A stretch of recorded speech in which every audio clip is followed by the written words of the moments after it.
Há poucas horas da estreia do Brasil na Copa do Mundo, uma conversa sobre futebol com 3 pesquisadores que nós convidamos especialmente para essa edição do Estúdio Univesp, uma edição especial do Estúdio Univesp. Temos aqui Flávio de Campos, que é do Ludens, o coordenador do Núcleo Interdisciplinar de Estudos sobre Futebol e Modalidades Lúdicas, a Fátima Antunes, que é socióloga e pesquisadora do Departamento de Patrimônio Histórico da Prefeitura de São Paulo e também integrante do Ludens, e Paulo Demuro, que é pós-doutorando na Pontifícia Universidade Católica de São Paulo e que apresentou recentemente o seu trabalho de doutorado na USP, também tratando de futebol. Muito obrigado por vocês terem vindo a esse nosso encontro sobre futebol. E a primeira pergunta que eu queria fazer para vocês é o seguinte: o futebol, ele continua sendo considerado já o ópio do povo, né? Como se diz, uma frase conhecida, né? Um lugar comum, mas que é bastante significativo. Eu queria começar por você, Flávio. O que você acha? Bom, Fábio, eu acho que existe um discurso hoje que ele volta, ele retorna à sociedade brasileira.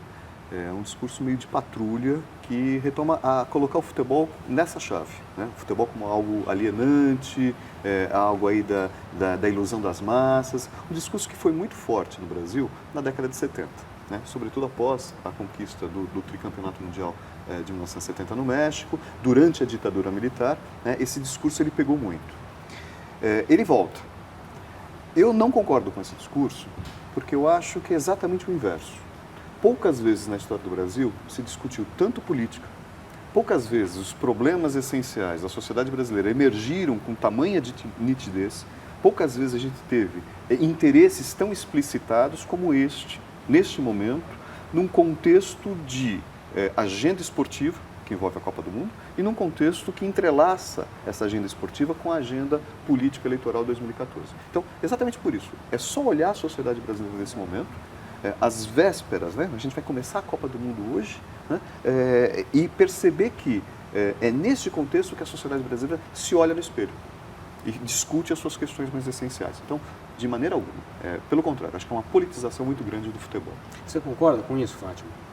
Sim, e depois, desde os anos 90, o que a gente vê é que uma série de trabalhos, de estudos que vêm sendo desenvolvidos na universidade, mostrando, quer dizer, justamente para contrapor esse discurso, né, do ópio e mostrar que futebol é parte da cultura brasileira, que é algo que diferencia o brasileiro, enfim, que está ligado ao nosso DNA, né? Então, a gente vem de décadas mostrando isso, né? Como o futebol é importante, como ele mostra a nossa cara, né? E que de forma alguma é alienante, né? Quer dizer, vocês não acreditam, desculpa te interromper, vocês não acreditam então nem que ele foi o ópio do povo? Não, mesmo porque a gente também, ao longo desse processo de estudos e tal, muita coisa já se falou. Por exemplo, as greves do ABC, lá no final dos anos 70, elas foram forjadas, e começou uma organização das greves por meio de clubes de futebol dos metalúrgicos, né? Então, os metalúrgicos faziam campeonatos entre si e depois do jogo, na hora do churrasco, da cerveja, eles começaram a conversar, a organizar, como é que estava sendo a organização na fábrica, o que estava acontecendo. Então, o futebol, ele estava presente lá nas greves do ABC, na formação do Partido dos Trabalhadores, né? Então, de forma alguma dá para você dizer que futebol é ópio do povo, né? Uhum. Ao contrário, ele mobiliza, né? Ele é um elemento de mobilização. Qual que é a sua visão sobre isso, Paulo? Você que tem uma experiência, você é italiano e, enfim, conhece bem o Brasil, fez o seu doutorado parte na Itália, parte no Brasil. Como você vê isso, como o futebol como ópio do povo e se na Itália, qual que é a relação? Se existe essa relação também, é possível fazer essa leitura?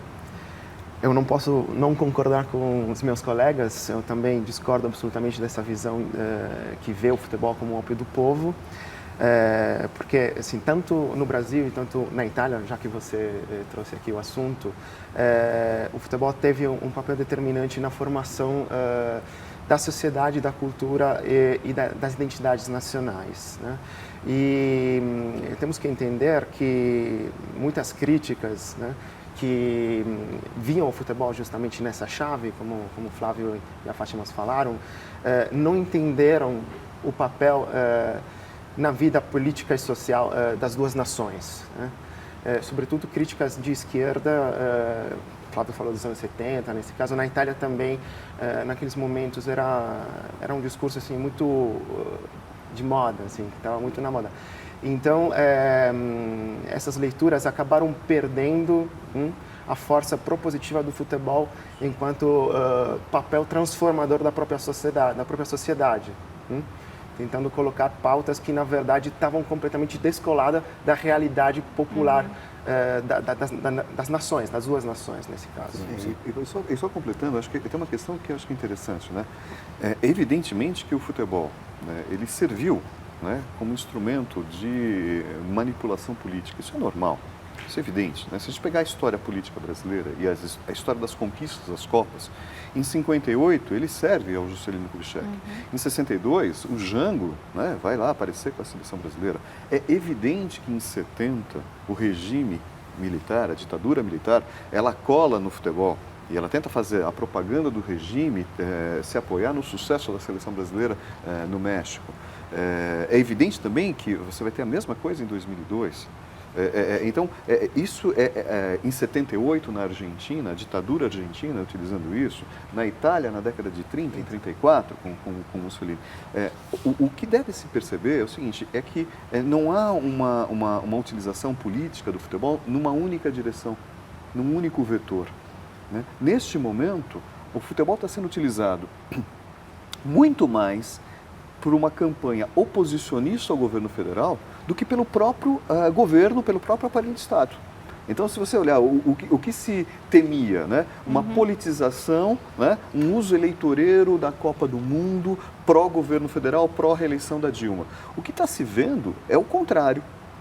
Muito menos um uso eleitoreiro da Copa e muito mais um uso por conta dos setores oposicionistas. O tal patrulhamento que você havia dito, né, que vem crescente e que os torcedores, inclusive, os torcedores ficam até tímidos em assumir uma posição patriótica, digamos assim, de assumir um compromisso como torcedor, porque, de certa maneira, a Copa é um incômodo, talvez, para as reivindicações sociais e populares. Há um constrangimento, né? Há um constrangimento, há uma timidez, há um mau humor generalizado, há uma certa apatia torcedora que contrasta, né? É uma espécie de desmobilização torcedora que convive com uma mobilização dos movimentos sociais. Então, a despeito da utilização política pelo governo, como foi feito em 70, você citou o exemplo italiano, enfim, e outros exemplos da Argentina, por exemplo, existe um uso também para outros fins, né? Não só para o uso, digamos, oficial, governamental, mas também, como a Fátima falou anteriormente,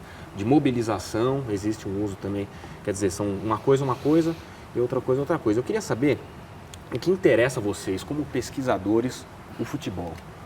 Qual que é o seu interesse, Flávio, no futebol? Bom, eu acho que tem uma questão, para mim, assim, de identidade, primeiro uma identidade pessoal, a construção da própria identidade. O futebol, ele é índice de construção de várias identidades, em vários níveis, né? E aí vai variar muito da trajetória das pessoas, vai variar um pouco do lugar social do país que a gente estiver trabalhando, né?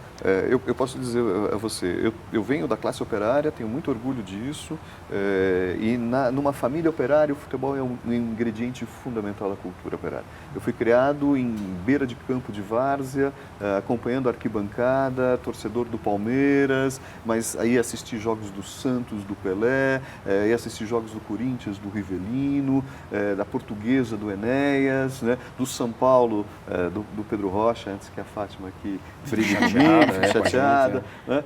Então, tem esse ingrediente pessoal que está vinculado à história familiar de cada um, né? Tem essa coisa da construção da identidade clubística, se torna um índice de construção da identidade nacional.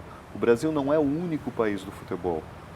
Eu acredito que na Itália, né, e acho que o Paulo pode falar melhor ainda, na Itália o futebol também se constitui com uma chave de construção de várias identidades. Na Argentina, a mesma coisa. Na Espanha, hoje, observar a discussão hoje da Catalunha e a autonomia da Catalunha, um plebiscito marcado para novembro na Catalunha e que se articula a questão do Barcelona como expressão dessa autonomia catalã. Então, eu acho que o futebol ele tem esse elemento. Como cientista social, como historiador, acho que o papel é olhar para esse futebol, né? Existe uma identificação de imediato, olhar para o futebol como objeto legítimo das preocupações das ciências humanas. Né? E é essa trajetória que acho que nós fizemos no Brasil nos últimos 20 anos, 25 anos. Né? A construção desse objeto, a consolidação desse objeto. Você falou de identidade nacional, inclusive o seu trabalho de doutorado foi justamente tratando sobre a identidade nacional relacionada com o futebol. Qual que é o seu interesse hoje em relação ao futebol, Fátima, nas suas pesquisas? Bom, hoje ainda um pouco ligado à questão da identidade, um trabalho que eu desenvolvo lá no Ludens em relação à memória da Copa de 50, tanto para brasileiros quanto para uruguaios, né?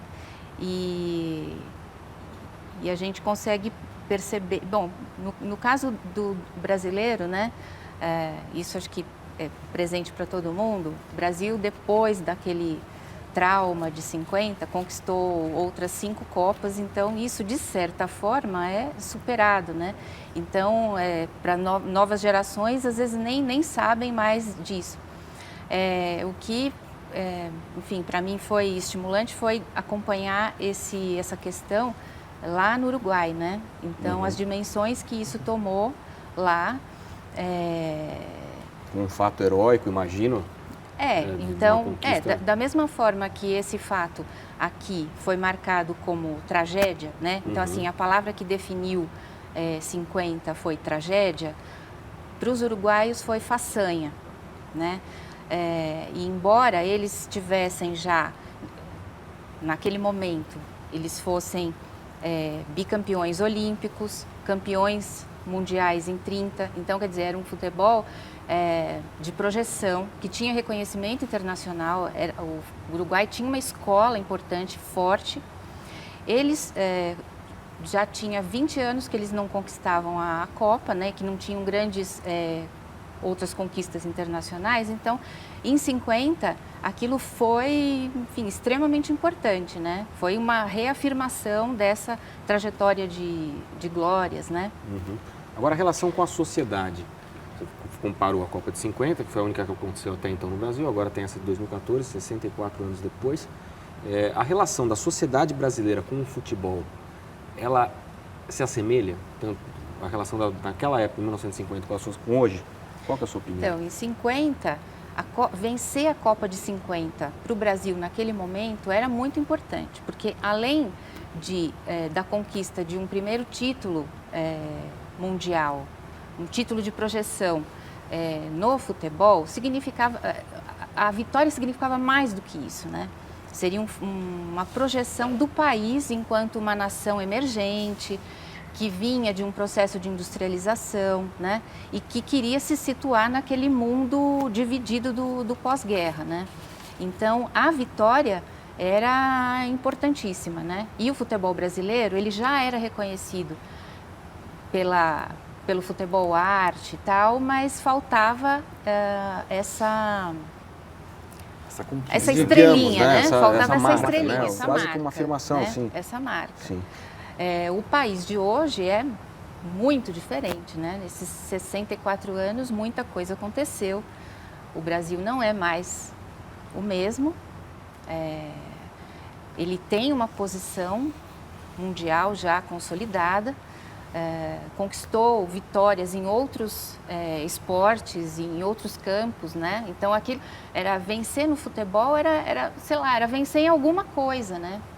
E hoje é quase que uma obrigação, né? Hoje a sociedade brasileira enxerga como nós somos. Sim, é como uma obrigação, mas eu entendo que, é claro que é importante, uma Copa do Mundo no Brasil é extremamente importante para o brasileiro, né? Para essa cultura do futebol que a gente tem. Mas não sei, eu arriscaria dizer que mesmo uma derrota hoje já não seria tão traumática quanto a de 50. Antes da gente falar da Copa, eu queria terminar essa rodada de perguntas sobre o interesse mesmo, né, de vocês, pesquisadores da academia, sobre em relação ao futebol. Paulo, você que apresentou a sua tese, comparando um pouco a formação dos estilos, né, tanto a escola brasileira de futebol com a escola italiana de futebol, e esse negócio que a Fátima falou sobre 1950 como, enfim, somos bons em alguma coisa, né? Quer dizer, ou seja, já existia antes de 50 uma formação dessa identidade que você estudou na sua pesquisa, de certa maneira, dessa formação desse elemento, né? Isso continua sendo o seu objeto de interesse? Nesse momento, em particular, não. Nesse momento, eu faço parte de um grupo de pesquisa na PUC que chama Centro de Pesquisas Sociossemióticas, e a gente estuda a cidade de São Paulo, né, como uma globalidade, e eu particularmente estou me ocupando da questão dos estádios, né? Acabei nesse momento focando mais sobre assim chamado Itaquerão, né? Por causa da contingência, né? Os protestos, as manifestações e esse clima, enfim, ligado à Copa do Mundo, né? E as reivindicações dos movimentos sociais que emergiram com grande força, ligadas, que se entrelaçaram muito à agenda esportiva, né, da Copa do Mundo. Mas no meu doutorado, não. No meu doutorado, como você lembrou, eu estudei a formação do estilo brasileiro de jogar futebol e o papel que ele teve na passagem do modelo de cultura do assim chamado branqueamento para o modelo da mestiçagem à la Gilberto Freire, né? Então, antes de 50, teve um outro momento muito importante, que foi a Copa de 38, no Brasil, né? Onde pela primeira vez o Brasil chega, né, em terceiro lugar, então se afirma, como diz Gilberto Freire, um determinado estilo, né? E os intelectuais começam a olhar o futebol justamente falando dessa questão de um estilo brasileiro de jogar ligado à identidade nacional, ligado à questão da mestiçagem, por exemplo, né? Que até agora vinha sendo desvalorizada, né? Até os anos 30. Então, essa questão das identidades, né, comparado com a Itália, também foi muito importante para mim. Na Itália tivemos outros processos, né? Durante os anos 30, quando a Itália do Mussolini, enfim, ganhou 2 Copas do Mundo em 34 e 38, também se falava de um estilo italiano de jogar futebol, mas era muito interessante porque não era um estilo fixo, dependia sempre das seleções que a Itália enfrentava. Então, os cronistas, que é uma coisa que sempre me interessou muito, né, o discurso sobre o esporte, quando a Itália ganhava contra a Inglaterra, eles falavam que a Itália tinha ganhado porque era um time latino, com paixão. Então, aquela latinidade, né, tinha prevalecido sobre a frieza, né, sobre a lógica, né, puramente estrita dos ingleses, por exemplo, né? E quando jogava, por exemplo, contra o Brasil, diziam, não, calma aí, a gente ganhou agora porque nós somos muito racionais, sabemos civilizados e esses não são nada mais do que malabaristas da bola. Então é muito interessante ver como as identidades nunca são fixas, né? Dentro daquele discurso do regime era muito jogo, para o Mussolini, mas também para os cronistas esportivos da época, mudar essa perspectiva, porque isso significava ser de alguma forma sempre o mais forte, né? Para afirmar essa força, que por acaso depois da guerra, né, muda completamente. Foi quando se afirmou a necessidade do catenaccio, né, do estilo italiano, que por um jornalista muito importante, Gianni Brera, que foi o cara que criou o nome catenaccio, era uma necessidade absoluta, né, dos italianos, que ele considerava inferiores fisicamente ao resto do mundo. Então, o único jeito que eles tinham para ganhar e se afirmar no cenário do futebol mundial era jogar na retranca para depois surpreender o adversário no contra-ataque. Já o Brasil, também você fala do catenaccio, mas do Brasil, no teu estudo, você fala dessa formação até do jeito de ginga do futebol brasileiro, e tal, de evitar o contato, né, o que no futebol europeu é diferente. Eu queria perguntar agora uma coisa para vocês em relação à Copa que vai começar hoje, né? A gente está falando de um evento importantíssimo no Brasil, depois de 64 anos acontece novamente, e o Brasil está realizando a Copa mais cara da história, né? Na construção dos estádios, enfim, estamos falando só da construção dos estádios, sem falar do resto das obras de infraestrutura, e inclusive mais cara do que países que não têm tradição de futebol, como a África do Sul, como foi a Coreia, né? Em 2002. A Copa do Mundo, ela pode deixar algum legado, na opinião de vocês, para o país? Eu acho que ela já deixou muitos. Eu acho que é interessante, né? A gente está falando de um mega evento que, evidentemente, ele reúne um conjunto de negócios e um conjunto de interesses, né? Internos e externos.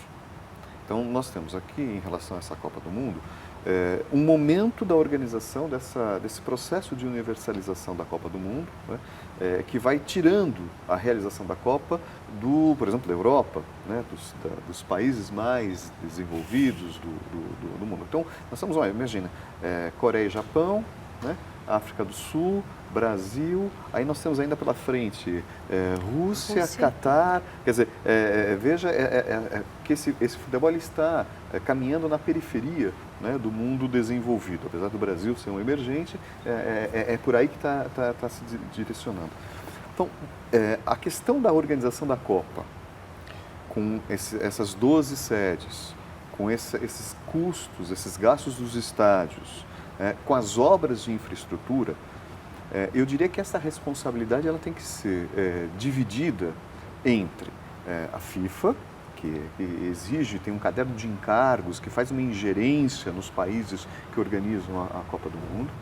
FIFA, nós temos aqui dentro no Brasil uma estrutura correlata, que é a CBF, uma estrutura que tem uma série de problemas, uma estrutura de poder muito atrasada, que reúne uma oligarquia de cartolagem, uma oligarquia de dirigentes, que é muito complicada, que também é representada por uma série de oligarquias das federações estaduais de futebol, que por sua vez também representam setores não menos oligárquicos dos dirigentes dos clubes no Brasil todo. Então, há uma estrutura do futebol brasileiro extremamente atrasada, né, que é uma estrutura que está à frente dessa Copa. Junto com isso, nós temos o governo federal e o Ministério dos Esportes que encabeça, mas nós também temos que levar em consideração que há um conjunto de responsabilidades que deve ser distribuída com diversos governos estaduais, de diversas siglas partidárias, inclusive da oposição, e diversas gestões, diversas administrações públicas municipais, também de diversas siglas partidárias. O que acontece hoje é um paradoxo. A percepção da sociedade brasileira joga a conta de tudo isso para cima de dois agentes apenas, FIFA, né, e governo federal.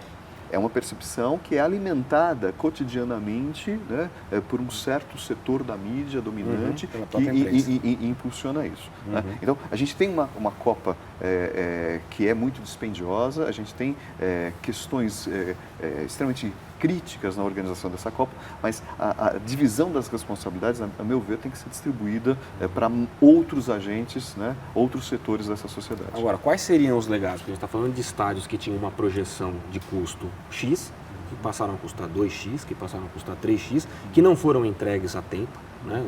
Estádios que, como o próprio Itaquerão, que você está estudando agora, que está sendo entregue quase que em cima da hora, não, em cima da hora, os torcedores do Corinthians que foram na estreia do estádio, nos últimos 2 jogos, acompanharam aquela confusão ainda em obras, né?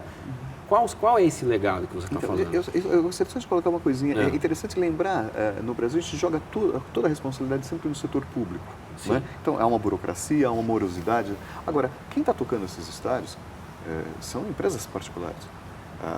Há também uma morosidade, há também uma ineficiência dessas empresas privadas responsáveis pela organização desses estádios. Esses atrasos, eles são estruturantes do processo porque eles permitem a elevação dos custos, né, por conta da realização do estádio. Então, esse atraso, ele já faz parte da cultura do Brasil, dos empreendimentos e dessas relações público e privado. Né? Então, os legados, para te dizer, a primeira grande questão, eu acho que é essa discussão que nós estamos fazendo no Brasil. Acho que o primeiro grande legado é a discussão política. Essa discussão política, essa reflexão sobre o Brasil, eu acho que isso é importante. Volto a afirmar, poucas vezes na história do Brasil, o Brasil discutiu todas essas questões, colocou na mesa essas questões para refletir. Acho que essa é a primeira questão. Segunda, eu vejo algumas questões em andamento. Eu vejo algumas situações, eu tenho viajado bastante, eu vejo alguns aeroportos que melhoraram sua infraestrutura e aeroportos, eu acho interessante lembrar disso, aeroportos cuja demanda por parte dos seus usuários advém muito de um processo de crescimento econômico do Brasil nas últimas décadas, que faz com que setores da classe média, que até então não podiam utilizar aeroportos, e aeroporto, o transporte aéreo era sinal de status social no Brasil, e isso acaba sendo partilhado por outros setores sociais, e é óbvio que isso afunila, óbvio que isso cria um gargalo de infraestrutura. Né? Eu vejo algumas obras que estão aparecendo em algumas cidades que ficam como legado, sim, e algumas obras atrasaram. Atrasaram. Os protestos também atrasaram. Os protestos também vieram atrasados. No Brasil, um monte de coisa chega atrasado. E a gente vai ter um conjunto de obras que vão ser completadas depois da Copa.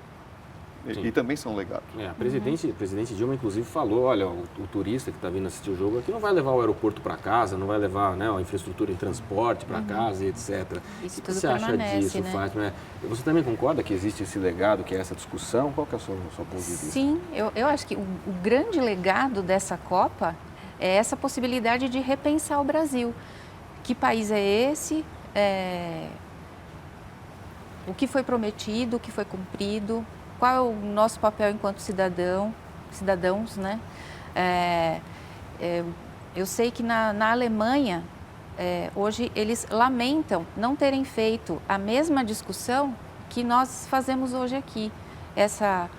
Enfim, manifestações, greves. Eles lamentam não, porque por melhor que a situação tenha corrido lá, né? Às vezes sem tantos percalços como conosco aqui, impactos, a Copa causou impactos lá, né? Então, por que gastos? Eles também gastaram com estádios, com reforma de estádios, né? E hoje lamentam isso, então, quer dizer, perdemos a chance de fazer isso. Agora o e Brasil... às vezes, e é que existe uma tendência do brasileiro sempre de olhar os defeitos, né? Eu não estou querendo defender, dizendo que está tudo maravilhoso, não é isso. Mas a gente tem uma tendência a olhar sempre os defeitos, aquilo que está faltando. Então, o que acontece hoje, esse processo de discussão, de reflexão, enfim, de apontar falhas, eu acho que é importante para a gente avaliar o que foi prometido, o que foi oferecido, o que concretamente foi realizado. Mas, enfim, será que é isso mesmo? Será que está... a nossa situação continua ruim, né? Eu acho que a gente teria que avaliar as coisas de um ponto de vista, ponto de vista mais, não sei, melhor centrado, sabe? Com um pouco mais de pé no chão. Né? Uma outra questão, o Brasil é muito grande e ele se basta, de certa forma, né? Então, não sei, quando a gente pensa, por exemplo, em música, né? A América Latina, ela tem toda uma cultura de música popular, de troca, de festivais, e o Brasil fica separado disso, né? Tudo bem, a língua é uma barreira, né? Mas somos tão grandes, né? Então, eu acho que isso, assim, a gente também tem um pouco de falta, né, dos referenciais. Acho que a gente tinha que olhar um pouco direito e avaliar para saber exatamente o que está faltando, para onde que a gente tem que caminhar. De novo, né, essa importância de discutir. Você que está estudando os estádios, né, especificamente os estádios, foram construídos estádios Cuiabá, Manaus, e parte das críticas se voltou muito a essa realização de estádios em cidades, em estados que não têm grandes times, né, atuantes no futebol brasileiro, na primeira nem na segunda, tampouco na terceira divisão às vezes, né? O que você acha disso, Paulo? Bom, essa aqui é a grande questão de toda a Copa do Mundo, né, de todo o evento. Se vocês pensarem que a Itália está ainda pagando os estádios que foram construídos na Copa de 90, né, como o Dele Alpi, o estádio que foi construído em Bari também, é uma questão crucial. Então, às vezes, é claro que não há uma necessidade absoluta de construir um estádio, sei lá, como em Manaus. Poderia ter sido até mais interessante construir ou reformar um estádio em Belém, por exemplo, onde tem uma cultura futebolística um pouco mais radicada do que em Manaus. Mas eu acho que, enfim, muitas vezes assim, há uma certa confusão, como o Flávio estava falando. às vezes os gastos sobre os estádios não foram assim, sabe, os gastos mais imponentes, mais importantes. Se falou muito que os gastos superaram os investimentos em educação e saúde, e ali há um papel importante da mídia, né, que até um ponto que eu gostaria de ressaltar um pouco mais, porque quando começaram a jornada de junho ano passado, né, como todo mundo lembra, a grande questão foram os 20 centavos, né? Foi um movimento passe livre, foi uma luta por um transporte de graça e de qualidade, né? Por uma outra cidade, outro modelo de cidade, e aquilo depois virou um estopim, né? Para outras reivindicações. E houve uma mudança semântica muito forte, porque se passou de uma reivindicação muito precisa e muito clara, né, ligada ao transporte público, por umas outras reivindicações muito confusas, né, do ponto de vista semântico mesmo, né? Tanto não é pelo 20 centavos. Então, se não é pelos 20 centavos, para que é? É pela liberdade de manifestar, claro, né, porque vocês lembram, todo mundo deve lembrar que a polícia, enfim, teve um papel muito importante, né, na repressão das manifestações. Foram manifestações sobre educação, saúde, corrupção, e aí essa confusão assim também de inimigos, enfim, muitas responsabilidades foram jogadas no governo federal. Isso se repercutiu também fora do Brasil. E isso foi importante porque a grande mídia, de uma certa forma, se aproveitou um pouco dessa confusão que nasceu, surgiu um pouco nas redes sociais, né? As várias hashtags, não é pelos 20 centavos. Não é pelos 20 centavos. Isso, vem pra rua. Vem pra rua. Então, houve um aproveitamento, eu acho, assim, da grande mídia, em particular, para criar essa ideia de que nada estava funcionando aqui, um pouco aquilo que a Fátima estava falando. Então, acho que é importante para a gente que faz pesquisa, mas também para todo mundo, enfim, lá fora, avaliar de uma forma um pouco mais racional, com um pouco mais de distância, sem cair um pouco nesse discurso totalmente pessimista e totalmente confuso, né? Sim, caótico. Tem que articular. E os movimentos têm feito isso. Agora, depois dessa fase de confusão, tem MTST aqui em São Paulo, enfim, tem movimento que coloca, que inclusive protestam há muito tempo, né? Não é só agora, né? Claro que eles aproveitam, e isso também concordo com o Flávio, com a Fátima, é o grande legado da Copa. É bom aproveitar da vitrine da Copa para colocar as agendas, né? Vocês veem mais como movimentos oportunos ou movimentos oportunistas? Eu acho que é oportuno. E eu só completando o Paulo, acho que a questão é a seguinte, tem três conceitos chaves das ciências humanas que entraram no jargão, entraram no vocabulário cotidiano. Mega evento. Hoje, você entra em alguns espaços que não são acadêmicos, não são jornalísticos, e fala em mega evento e as pessoas entendem o que você está falando. Mobilidade urbana. É um conceito das ciências humanas que hoje em dia se popularizou. E legado da Copa. Isso já é um legado. Isso já é um legado. Você levar esses conceitos, essas categorias das ciências humanas e tornar essas categorias, né, partilhar essas categorias com a sociedade. Né? Então, acho que essa é uma questão importantíssima. Em relação à oportunidade, acho que é isso. Há duas janelas de oportunidades. Né? Uma janela de oportunidades em relação à infraestrutura, que é um problema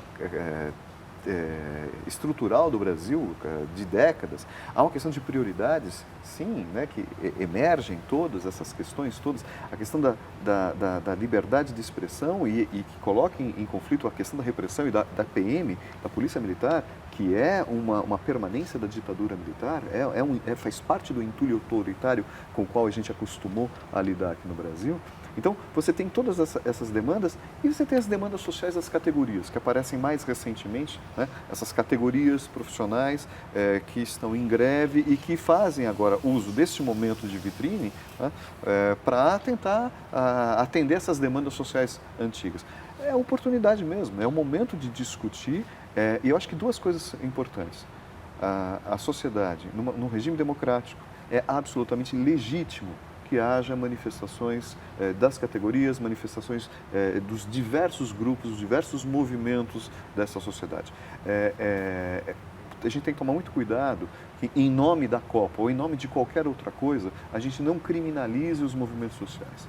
Que a gente permita, evidentemente, dentro do jogo democrático. Né? O jogo democrático pressupõe o contraditório, pressupõe esse conflito, pressupõe essa tensão. Né? Acho que essa é uma questão importantíssima. Flávio, você acha que o resultado do Brasil na Copa, o Brasil vencer a Copa, o Brasil não vencer a Copa, pode influenciar os rumos políticos do Brasil nas eleições vindouras, por exemplo, que estão, Eu acho que né, sim. que estão chegando aí em outubro? Eu acho que sim. Eu acho que a gente tem uma questão agora, um bom desempenho do Brasil, né? Eu acho que ele vai rivalizar. Acho que nós temos duas torcidas. Nós temos uma torcida do mau humor, né, que é contra a Copa, e que é legítima, e que se comporta também como uma torcida, né? Eu acho interessante lembrar que nas manifestações há uma mimetização da estética da arquibancada. As palavras de ordem das ruas, elas são semelhantes aos gritos das torcidas organizadas das arquibancadas. A gestualidade, a corporalidade dos manifestantes nas ruas imita muito, mimetiza muito a gestualidade das arquibancadas, né? Então, eu costumo dizer o seguinte, tem duas torcidas. Uma torcida para a Copa e para o Brasil, né, para a seleção brasileira, e uma outra torcida que se comporta também como torcida que é legítima. E veja, duas torcidas legítimas, né, que se manifesta agora contra a Copa, né? Eu acho que se o Brasil vai até pelo menos as semifinais, se o Brasil segue dentro do campo dos estádios, dentro do futebol, se o Brasil segue até as semifinais, a gente tem a convivência dessas duas torcidas rivalizando, né? Uma que vai torcer para o Brasil e a gente vai ter algumas defecções de lado a lado, que vai ser muito engraçado. Se o Brasil cai prematuramente, se o Brasil fica prematuramente ao longo da campanha, eu acho que a tendência desse mau humor é crescer. Eu acho que aí a gente vai perdendo parte dessa torcida brasileira que tende a engrossar esse mau humor, tende a engrossar as manifestações populares e acho que terá efeitos na agenda política do segundo semestre nas eleições gerais de 2014. Prejudicando a situação, no caso, né? Porque Prejudicando quem está no governo. Eu acho que a percepção, ainda que eu acredito que é uma percepção indevida, mas a percepção é de jogar essa conta toda para o governo federal, ou a maior parte dessa conta no colo da Dilma e do governo federal. Sim. E você, Fátima, o que você acha? Você acha que faz sentido essa análise de... Vai ter reflexo, na sua opinião? Sim. Tanto no governo federal, às vezes também no governo estadual, pode ser também? Sim, também. Mas eu acho que mesmo no caso de uma vitória brasileira, de uma vitória do Brasil na Copa, os resultados da eleição não serão tão favoráveis para o governo federal hoje, né? Eu acho que, não sei, eu acredito que toda essa discussão que a gente está fazendo agora, que ela vai perdurar, sabe? E que, enfim, que a gente vai avaliar. É governo do Estado também, né? Então, as pessoas estão atentas aí. Então, transportes públicos, metrô, governo do Estado, né? Você acredita, mesmo se o Brasil ganhar, você acha que pode ter um impacto na eleição? Imaginar alguma coisa como em 70, sabe? Que o governo foi lá e tentou, enfim, capitalizar o resultado, eu acredito que... Não vai acontecer, não vai ter... eu acho que hoje em dia não. Então, eu já ouvi, a presidente Dilma já evitou, ela disse que ia evitar fazer uma visita na concentração da seleção, né? Que a gente viu, as delegações vindo para o Brasil receberam a visita dos seus chefes de Estado, né? Sim. E a presidente já avisou que ela não ia fazer isso para não tentar ganhar em cima disso. É claro que numa vitória a seleção seria recebida, sim. Né? Uhum. Mas eu não sei, eu quero crer que não tem tanto peso, você acha que isso vai ter um tanto peso político? Eu acho que não, eu acho que não. E você, Paulo, você como brasileiro brasileiro que está aqui com a gente, como você vê isso e como você enxerga essas manifestações que estão acontecendo, inclusive não só manifestações de setores como metroviários, o movimento sem teto, como o Flávio citou, mas gente que simplesmente faz manifestação, não vai ter Copa, né? Hashtag não vai ter Copa, né? O que você acha disso? Não, eu discordo profundamente do hashtag não vai ter Copa, se eu posso falar aqui abertamente, porque eu acho que justamente alimenta essa confusão do que a gente estava falando antes. E eu sou muito mais a favor dos elementos propositivos. Então, para citar de novo o movimento sem teto, do MTST, eu acho que eles tiveram, do ponto de vista linguístico mesmo, uma sacada muito original, porque eles foram ocupar aquele terreno lá perto do Itaquerão, né? Em maio, no começo de maio, e eles chamaram essa ocupação de Copa do Povo. E isso eu acho que é muito mais interessante do que o Não Vai Ter Copa, porque eles inverteram justamente a perspectiva, né? Ou seja, o problema não é tanto a Copa, o problema é fazer uma Copa para o povo também, né? Então isso eu acho fundamental. Eu acho que a questão assim das escolhas, das palavras de ordem nessas manifestações são muito importantes, porque isso se repercute na grande mídia. Então é inútil negar ainda, assim, as redes sociais são importantes e tudo, mas ainda o que forma também opinião nesse país, na Itália também, enfim, são, televisão, jornais, assim, massa. Então, assim, eu acho que precisava um pouco mais de esperteza, às vezes, assim. Eu acho que essa sacada no movimento do Sem Teto ficou mais interessante. De inverter essa perspectiva, de jogar tudo para um lado propositivo e não negativo, né? A Copa vai ter. Né? E nós não somos contra o futebol a priori, né? Prescindindo de tudo. Não, nós queremos assim que exista aqui um futebol, né, para o povo. Né? É uma outra questão ali que eles estão colocando. Eu acho interessantíssimo. Quanto à questão da influência, enfim, do bom desempenho da seleção brasileira, eu concordo em princípio com o que o Flávio estava falando. Acho que se tiver um bom desempenho até uma certa fase, assim, até semifinais, assim, eu acho que isso pode contribuir a inverter esse pessimismo geral assim que vem sendo criado, que vem assim, se sedimentando nesse último período. Eu acho sim que pode ter um impacto. Não sei dizer assim quanto assim, você quantificar um impacto, mas eu acho que vai ter assim. Existe uma relação. Flávio, agora voltando. Não, então, voltando lá ao início, se futebol é ópio do povo ou não, né? Eu acho que por tudo que a gente já disse até aqui, fica claro que futebol não é ópio do povo, definitivamente não é. A Copa do Mundo é bem-vinda, porque proporcionou uma reviravolta, né? Parece que a gente estava um pouco acomodado com uma série de coisas, né? Então, jovens que nunca tinham ido às ruas promover uma manifestação, uma reivindicação. Tudo bem que às vezes pode não saber exatamente o que queremos, né? A gente está indo às ruas para quê? Mas, enfim, eu acho que essa Copa foi muito bem-vinda, já desse ponto de vista, né? Então, queremos o tal padrão FIFA, né? Transporte padrão FIFA, hospitais padrão FIFA. Sociedade padrão. Nós queremos também uma imprensa padrão FIFA, né? Mas também uma imprensa que, por exemplo, essa coisa, né, das reivindicações, e acho que é isso mesmo, Fátima. E o Paulo lembra, né? Esses diversos grupos, né, de movimentos que existem no Brasil e que a sociedade brasileira não conhecia. Então, o movimento Passe Livre, que data de 2005, a Articulação Nacional dos Comitês Populares da Copa, que atua fortemente, pelo menos desde 2011, agrupamentos que rearticularam algo que eu acho que a gente perdeu um pouquinho com a chegada do Partido dos Trabalhadores ao governo federal. Acho que a gente tinha bandeiras históricas dos movimentos sociais que foram arriadas, né, em nome da governabilidade, em nome desse presidencialismo de coalizão, né?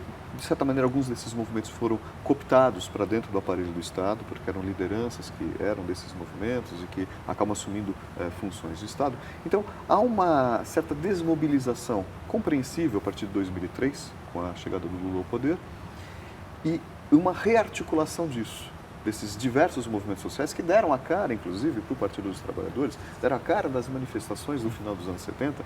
A Fátima lembrou muito bem, eu acho que é importantíssimo lembrar disso, o estádio onde ocorreram as greves, o Operário Estádio de Vila Euclides. O Lula participou ativamente dos grêmios de fábricas, do trabalho com os operários, do trabalho de politização a partir do futebol chamado futebol varziano, futebol amador, futebol de fábrica.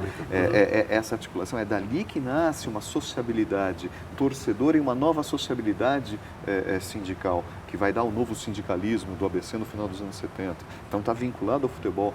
Poxa, lembrar, né, junto com isso, a questão do Sócrates. Então, se a gente falou da Copa de 70, de 74 e 78, que são Copas marcadas muito pela ditadura, e por essa patrulha, torcer para o Brasil, meio que se identificar com o regime, 82 talvez seja a seleção que permite esse congraçamento da sociedade brasileira.